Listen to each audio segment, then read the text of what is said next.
ഭാവി വിലയിരുത്താൻ CPIM നേതൃയോഗങ്ങൾക്ക് തുടക്കം. മന്ത്രിസഭയിലേക്ക് കെ രാധാകൃഷ്ണന് പകരം ആരെന്നതിലും തീരുമാനം.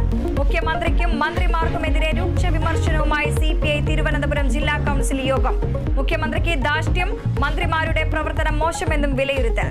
CPIM-ൽ നേതാക്കൾ തമ്മിൽ പോരെന്ന VD സതീശൻ. ഇടതു വലതു മുന്നണികൾക്കെതിരെ രൂക്ഷ വിമർശനവുമായി വെള്ളാപ്പള്ളി നടേശൻ. ഇരു മുന്നണികളും മുസ്ലിം പ്രീണനം നടത്തുന്നു. മതവിവേചനം തിരിച്ചറിഞ്ഞ ക്രൈസ്തവരാണ് സുരേഷ് ഗോപിയെ വിജയിപ്പിച്ചത്. യാഥാർത്ഥ്യങ്ങൾ തുറന്നു പറയുന്നതിന്റെ പേരിൽ രക്തസാക്ഷിയാകാനും തയ്യാറെന്ന് വെള്ളാപ്പള്ളി.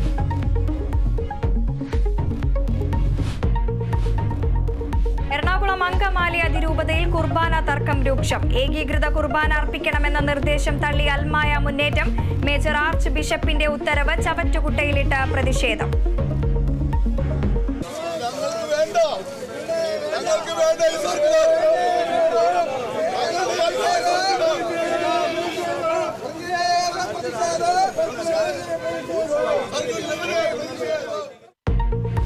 ഇടപ്പള്ളിയിൽ സർക്കുലർ വായിച്ച് ഏകീകൃത കുർബാന അനുകൂലികളുടെ പ്രതിഷേധം. തൃശൂരും പാലക്കാടും തുടർച്ചയായ രണ്ടാം ദിവസവും നേരിയ ഭൂചലനം. കുന്നംകുളം, വടക്കാഞ്ചേരി, തൃത്താല മേഖലകളിൽ പ്രകമ്പനം. ഭൂചലനം പുലർച്ചെ 4 മണിയോടെ. ഹജ്ജ് കർമ്മത്തിന്റെ 3-ാം ദിനത്തിൽ തീർത്ഥാടകർ മിനായിൽ. ജംറയ്ക്ക് നേരെയുള്ള കല്ലേറ് കർമ്മം നിർവഹിച്ച വിശ്വാസികൾ.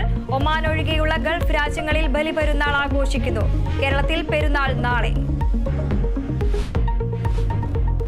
യൂറോ കപ്പിൽ ഇന്ന് വമ്പൻ പോരാട്ടങ്ങൾ. ആദ്യ മത്സരത്തിൽ പോളണ്ട് നെതർലൻഡിനെ നേരിടും. സ്ലൊവേനിയ ഡെൻമാർക്ക് പോരാട്ടം രാത്രി 9:30. ഇംഗ്ലണ്ടും സെർബിയയും പുലർച്ചെ 12:30 നിറം.